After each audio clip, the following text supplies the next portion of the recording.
Mangwanani akanaka tinokugamuchirai kwose kwamungava muri kumativi mana enyika. Tadzoka zvekare nemamwe masecrets nemamwe maconfessions. So a lot of people have been saying kuti mukoma kuchannel iya inodudzirwa hope inonzi kudii, inonzi hope dzinoda dudziro panapa paYouTube because kune vanhu vaimbotumira hope dzavo, so we decided kuti we cannot mix hope nemaconfessions. So pane vamwe koma vanoitawo zvekududzira hope, you just send hope dzaunenge wakarota, then mukoma vanobva vadudzira hope idzodzo. The channel inonzi hope dzinoda dudziro. I'll also put the link to the channel in the description box. Rekaiti vatapinda mama secrets nema confessions edu emuzuva ranhasi. Anzi Elo Nashi, please post for me as ID. Ndine nyaya yanguwo, but please do not post my voice. I would rather have that you just type zvose zvandinenge ndataura. Ndine munin'ina wangu ari kuZimbabwe, inini ndiri kunoku kuSouth Africa. Saka iye akazvisenga akabva ati kwandiri, sisi sezvo imimi muri ikoko ndinoda kuti muzonditengerawo preparation muacaments kana kuti mupep. Akabva ati iye sisi ndichange ndichibatisa kamari kese kandinenge ndawana, ndichange ndichibatisa namalaicha, then imimi muchange muchizondiunganidzirawo preparation sezvo muridzi wenhumbu uyu ari murume wemunhu. Saka nhumbu iyoyo akabva airamba. Iniwo pose pandaitumirwa mari iya, sezvo mari iyi yaiuya iri shoma, sometimes yaikwanisa kungoya iri 150 kana kuti 400 rands, ndaingoshandisa mari iya ndichiti I'll cover later on. But hama dzangu ndafonerwa zvichinzi munin'ina wangu aita a premature delivery. Apa inini mumba hamuna kana kobiri, ndango uninstalla WhatsApp nekuda kwekunyara. Handizivi kuti mwana waamai vangu ndomuti kudii. Zvakangooma. Ndiyo nyaya yatakatumirwa navahanzvadzi vedu ava. Regaiti vataenda panyaya yedu inotevera. Hanzi Elo mukoma Nashi, inini ndinokumbirawo kuti mundihaide. Confession yangu yakamira sekudai. Inini ndinogara ndichingoshungurudzika cause 3 years back ndakambodanana neboyfriend yesister yangu. Ndinogara ndichingozvibvunza kuti ko ndakazviitirei, especially pose pandinotaura nesister yangu achindiudza kuti andisuwa oro tichitotaura hedu dzimwe nyaya. She is so caring and she loves me. Ndo zvinondiwedzera kundidzimba. Chakaitika kuti ndisvike pakuzodanana neboyfriend yesister yangu ndechekuti sister yangu anga asingadi mukomana uyu, aitomuchita, asi pavakomana vake vese this guy ndiye ainge atori serious. So pose pavaiita maissues ndaiva yananisa. Ndizvo zvakazoita kuti boyfriend yake ive close kwandiri until tazotanga kudanana. At first I felt so guilty, but ndakazongozvisimbisa kuti handiti sisi vanoti havamudi mukomana uyu here. Ndakazomusiya cause sisi vakanga vava kumuda, iye ainge ava kusavada, ava kuda inini. Ndipo pandakazochuza sister yangu because she is my blood. Ndanga ndava kunzwa kurwadziwa nekushungurudzika kwavo. Guys, ndibatsireiwo kuti ndodii kuti guiltiness iyi ipere, cause sometimes ndinotoshaya hope ndichingorigreta. Even though sisi nao vakazoroorwa neumwe mukomana, ininiwo ndakaroorwawo, but zvichiri kungondiremera. Ndiyo nyaya yakabva kuna vahanzvadzi vedu ava. Nhasi nyaya dzanasisi dzakati one day. Regaiti vataenda panyaya yedu inotevera. Hanzi Elo Nashi, please hide me. Inini ndiri murume ane makore 30 uye ndinogarawo muHarare. Ndaita zvekunyebera kuita chiprofita, a fake prophet. Zvinhu izvi ndaizvitira muMbare pamagrounds aya ari paRufaro Stadium. Ndakatanga kuita zvinhu izvi mushure mekunge ndashaya basa, ndikabva ndati zano nderei, ndikati zviri nani hangu ndipfeke garments ndiite chiprofita, since church ndiyo iri kubhadhara mazuva ano. Zvadaro ndakavhura sowe rangu ndikatanga kutsvaka misoro yemagora kuti ndione kuti kana vatendi vakauya kuzondibvunzira ndaikwanisa kuzovadudzira nyaya dzavo. Zvakazoitika ndezvekuti semunhu wekuti ndainge ndichidhila nevakadzi vainge vakati one day uye ndainge ndava kupiwa pressure nevamwe vakadzi vaiuya kwandiri. Zvazvaita ndezvekuti mukadzi aikwanisa kuuya achiti imba yanetsa. Inini ndakazopindwa nesystem yekuti kana munhu akauya kuzobvunzira kwandiri achitsvaka nyangwe mbereko kana chii, ndaibva ndamuitira muteuro wekuti achitorega kutoda imba yake atange kuda inini. Ndaiita makuna-kuna, ndaishandira hwawa nembanje, zvese zviri pakarawa ipapo. Ndaiti kana ndikamboshandira ndobva ndambonwa doro kana kusvuta. Ndaiti kana ndasvuta kudaro ndaitanga kupa vanhu tsananguro, ende ndaiita tsananguro dzekunhonga.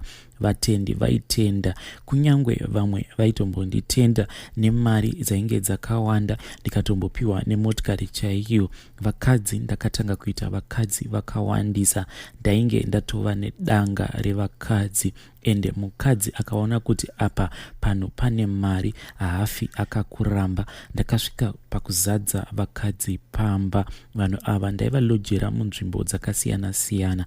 Dambudziko ravepo nderekuti mukadzi mudiki wangu wandiinaye akauya kuti ndimushandire kuti akwanise kuwana mbereko, so akauya nemurume wake. Ndikazomuti adzoke ari ega kuti tikwanise kupedza muteuro. Inini ndainge ndatomuchiva hangu. Akazouya zuva raitevera ndokubva ndamupa muteuro, asi muteuro uyu wainge uri wekuti andide iye akwanise kusiya murume wake.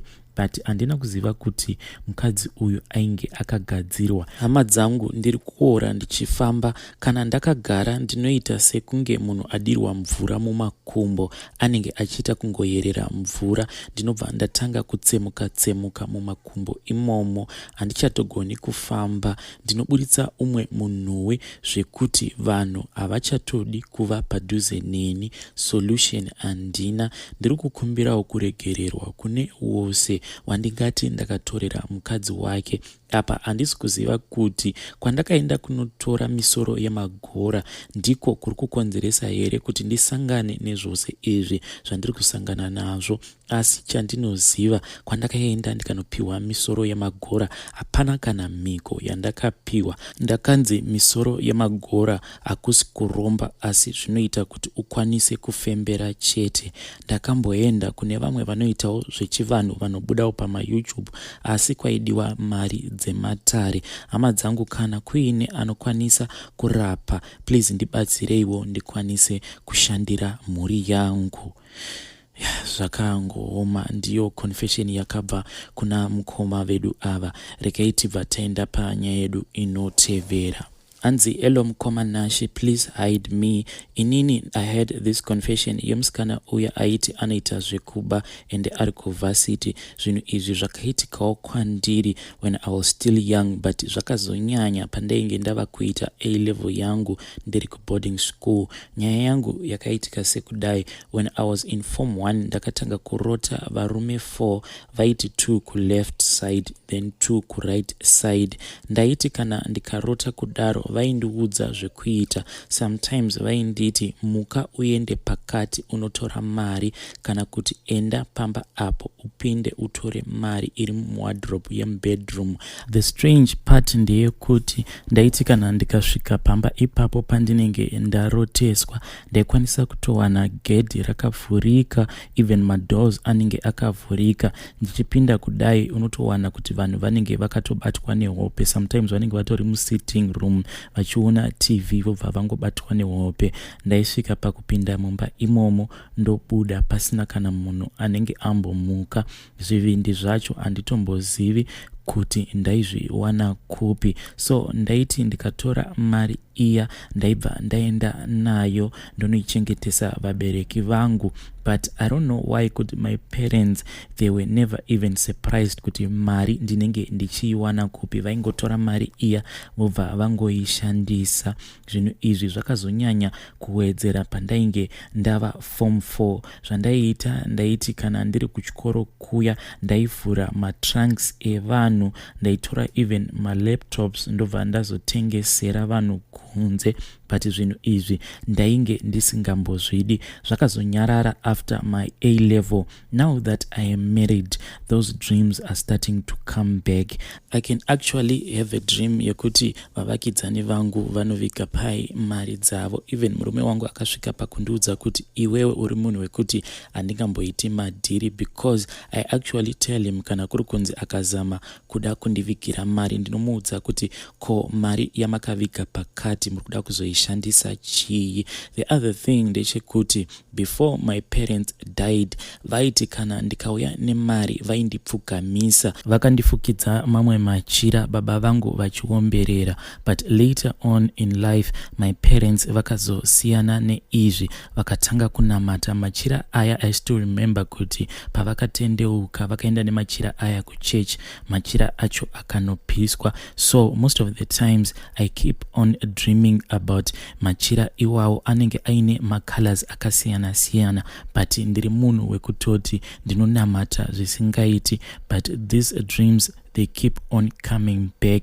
Nditone feeling yekuti I feel that I just have to walk into someone's house ndingotora something so as to satisfy the thirst that is inside of me. Kana zvisiri kuitika kwauri zvinonetsa kuti unzwisise, pandati I just want to satisfy this thirst that is inside of me. Ndinonzwa kuti kana ndikasangoba chinhu choumwe munhu handikwanisi kudzikama. And also murume wangu ane kagarage kake kepanel beating mutown, saka most of the times zvinhu zvinokwanisa kumbodzvanya zvekuti munoshaya kana customer 1 or 2 weeks zvinhu zvikanyanya kudhakwa. Sometimes ndinenge nditori kumba, but I just take even the last money inenge iri mumba ndotokwira kombi ndoenda mutown ndongonomira paentrance yepagarage. Kana ndikamira ipapo apazotore 30 or 1 hour panenge patopinda motikari inenge ichida kugadzirwa. Now my husband is so used to this kuti ndikangosvika pagarage basa rake rinobva ratosununguka, anobva atoti laki rangu rauya. Zvandinoita ndezvekuti pandinosvika pagarage ipapo ndinenge ndakaita kutsamwa, chandinenge ndakatsamwira handitombozivi, handina kana wandinombotaudza. Ndinozotanga kuti pembenu nekutaudza vanhu after pazopinda maclients anenge achida kugadzirwa motikari. Inini nemurume wangu we are very prayerful people, but tasvika pastage yekuti we just can't explain zviri kuitika kwandiri anymore. Mukomanashi ndanga ndichikumbira kuti kana mukazoposta nyaya yangu mundi notifyewo ndikwanise kuzotevererawo mucomment section, hoping kuti pane achakwanisa kundi explainirawo zvese izvi zviri kuitika kwandiri. Ndiyo nyaya yatakatumirwa navahanzvadzi vedu ava. Regai vatenda panyaya yedu inotevera. Hanzi elo mukomanashi, inini ndinoda kureurura kuti ndakatengesawo shamwari dzangu. Please kana moposta, do not share my number with anyone. Ndiri kugarawo ndiri munyika yevatorwa, nyika yeSouth Africa. Inini neshamwari dzangu taita zvekuba mudhorobha reHidden Location. Taibata vanhu usiku, masikati tinenge tichitenga mafoni anenge abirwa vanhu, then tozoenda tonotengesawo mafoni iwawo nemari iri pamusoro kulocation. Also taita zvekuchinjanisa ma-ATM cards kune vanhu vanenge vachida rubatsiro. Mbiri yedu yakazotenderera mudhorobha, asi vanhu vainge vasingazivi vanhu vari kuita basa iri. Rimwe zuva tainge tarobha umwe mukadzi mari achangobvawo pa-ATM, akasangana neni ndichinotenga chikafu pa-KFC, then akazondikwenyera mapurisa nekuti actually mukadzi uyu zvakaitika ndezvekuti ndainge ndiri muline rekutenga chikafu pa-KFC, then she recognized me kuti ndini ndainge ndakamubira mari achangobva pa-ATM, akabva angondikwenyera mapurisa. Zvechokwadi ndakabva ndaonekwa kuti ndini nekuti vakaenda vakanoreviewa macameras. Mapurisa akazoita deal neni rekuti vanoda kubata mbavha dzose dzandaishanda nadzo. The plan was that ndaizofamba nemapurisa akapfeka hembe dzekumba vachinyepedzera kunge maface ari kuda malaptops. So inini I was supposed to go around with them ndichimeka sure kuti shamwari dzangu dzose dzandaita zvekuba ndaidzifonera tobva tasangana. So wose wandinenge ndasangana naye ndikangomita big up ndiye anenge atori mbavha aizongokaruka atoiswa cheni mumaoko obva atokandwa in another private car. Takaswera the whole day tichiita zvinhu izvi vanhu vachisungwa. Inini I was then released later on, but dambudziko ravapo nderekuti I am now fearing for my safety because zvinhu izvi zvakazobuda kuti ndini ndainge ndakaita Mapurisa tip off. I don't feel safe anymore. Nenhau dzekuti most of my friends vanhu vandakatobva navo kuZimbabwe, tiri vanhu vanotogara musame line. So even if I go back to Zimbabwe, I just feel that my life is no longer safe. Even kunoko kwandiri, when I walk around I can see kuti I'm just a walking target. Nekuti munharaunda mandiri hama dzevamwe vandakasungisa varimo, ende ndinongonzwa nemakuhwa kuti anything can happen to me because kune vamwe vangu vakatogwevewa makore anosvika kuma4, vamwe ma3 years apa vakasiya vakadzi nevana. Iyi ndiyowo nyaya yangu mukomanashi. Regai tibva taenda panyaya yedu inotevera. Hello mukomanashi, yangu nchati rebeseni. Inini ndiri musikana ne21 years. Zvakaitika ndezvekuti ndiri grade 3, amai vangu nababa vangu ndipo katanga kunetsana.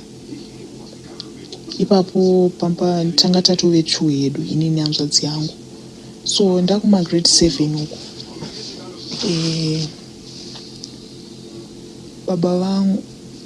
Baba vangu vakazoitenge vakadzokerana futi namai vangu ndopeta mwana wechi3 anova musikana nina wangu. Saka zvadaro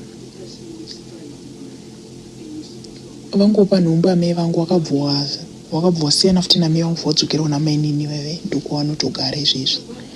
So zvadaro ndaform 1 amai vangu vakatomira zvezvekuda kutokokotedzana nani nababa vangu kuti vanotovafosa kuti vanitengere zvinhu zvekuchikoro kuti nditange form 1. So ndakasitata hangu form 1 ye, but kubva baba vangu pakanditengera zvinhu zveform 1 kana zvese izvozvo vanobvira futi vazondisapota kusvika ndisvike form 4.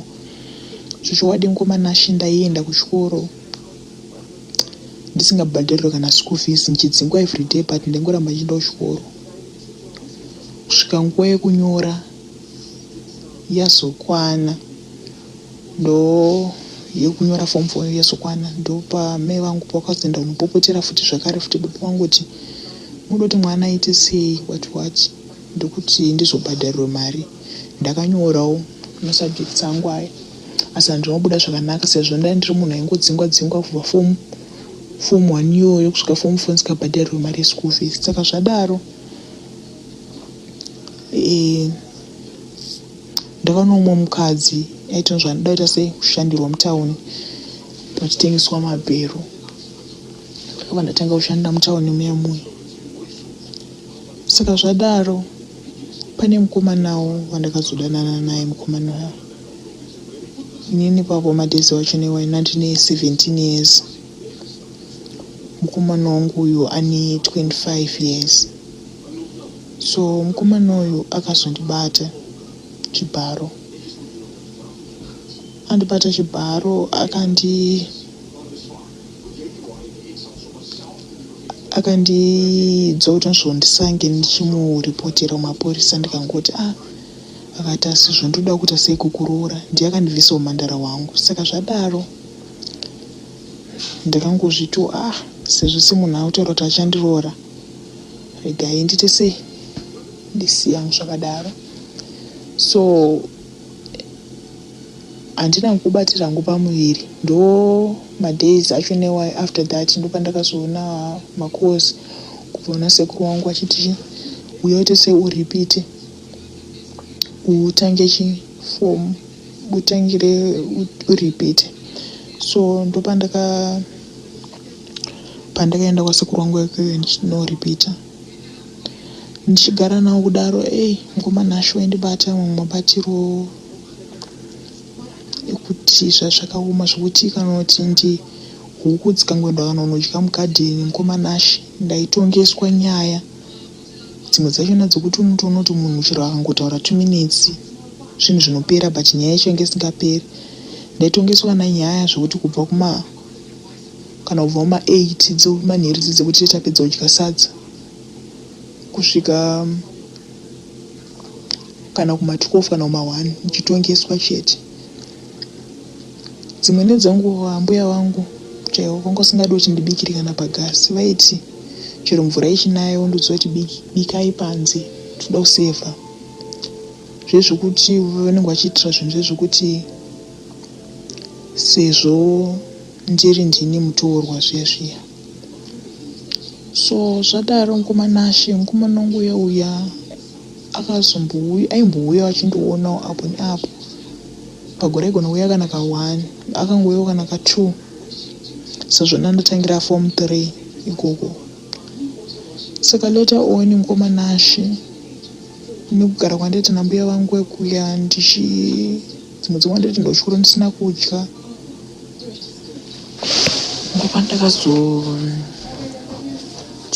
ndakazovakumbira ndikati ndoda kudzokerawo namama ndapedza kunyora zvangu form 4 ndikati ndombodzokerawo namama. Ndadzokerawo namama pepe ndopandakazoonawo mama wangu wautogara nemumwe murume watone mwana wese ikoko. So it was not easy for me futi kuti ndigare nababa wasiri vangu. Hapana zvawaindiitirawo zvakashata baba ivavo, but zvinhu zvakandiremera kana kugamuchira kuti ndigare nababa wasiri vangu. So sisi wamai vangu vakazenge wonditorawo ndatanga kugara navo. Ndatanga kugara nasisi wamai vangu waiwai. Ndakakudza mukomana basa rese repamba ndiye ndairiitiswa. Hapana chandandisingaiti kumba ipapo. Zvona ndisina basa nazvo zvangu. Asi pane rimwe remazuva randakazobuda neimwe shamwari yangu ndikati handiki shamwari yangu yatonditi handi kuchechi. Ndichipo kuchechi kuya tetoenda kupendakosti, tatobva kupendakosti AFM. Ndobva tasangana mekuru wangu waiti tichisvika pamba ndobva tanga kupopota mukuenda kumapostori kunotsvaga nhombo chichi panapa vangu vanoshandise nhombo muda kutonditi ndiri muroyi chichi. Ndakashaya kuzoti zvanga zvabva nepi. Sikaini ndakazofunga kuti maybe vamweni nekuti mekuru wangu waivai vasachakwanisa kugarawo neni. Kubva ipapo handinozoita kuramba ndichiita mwoyo wekuda kutaura navo nemashoko avainge vondiudza nezvimwe zvezvekungoda kungondipopotera, vangokwanisa kungonditanga kungondipopotera from nowhere. So ndakazosarudza kuzomboita kamukabasi kangu kemaoko ndaibika kikubika pakantini ndichitengesa. Zvokubika pakantini zvaizvo zvakazenge zvondiremerawo, bhizinesi yachanatsofaya ndopandakasiya. Ndobva ndazouya kunyika yevatorwa iro gore rino. So zveko zvinozvi mukomana handitauri nambuya nasekuru vaivai. Ndikada kutaura navo ndinonzwa mwoyo wangu kubatikana kurwadziwa zvakanyanya. And also kuti nditaurewo nameguru vangu vaivai, sisi wamama wangu vaivai, mwoyo wangu unorwadza zvekare mukomana handizivi kuti zvinhu zvandiri kuita zvakanaka here kana kuti zvakashata. And also kana nababa wangu handina communication yakasimba navo, handitauri navo. Ndingogara ndichingoti Mwari dai vangoita kuti kana ndingowanawo mari yekuti ndirizivo ndingotsvagwa pekungoti ndingokwanisa kugarawo nasisi vangu nabhudhi vangu. Ndinonge nzira yandakafamba nayo vanogona kuzofambawo nayo, sezvo mukomana wandataura kuti akandibata chibharo uya.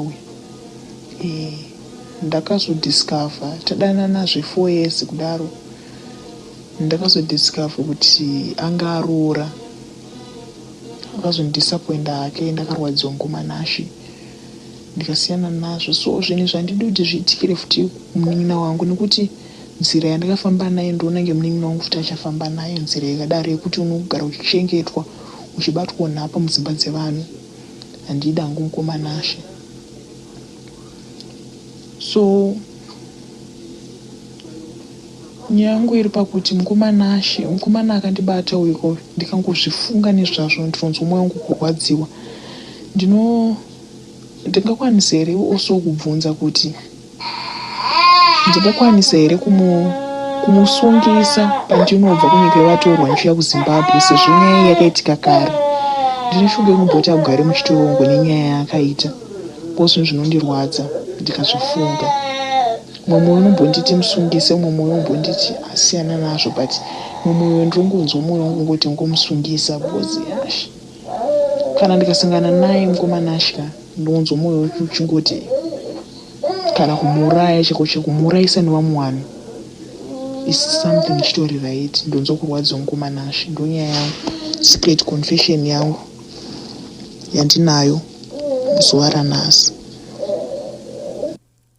Ndiyo nyaya yatakatumirwa nemwanasikana uyu. Vadiwa vateereri, ngatimupei maadvices mucomment section.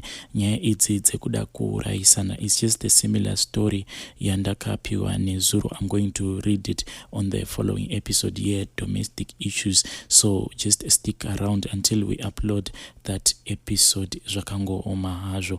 Vadiwa vateereri, awa ndiwo masecrets nemaconfessions atanga tiinawo muzuva ranhasi. Tosangana zvekare mune chimwe chirongwa chinotevera chatinoti domestic issues.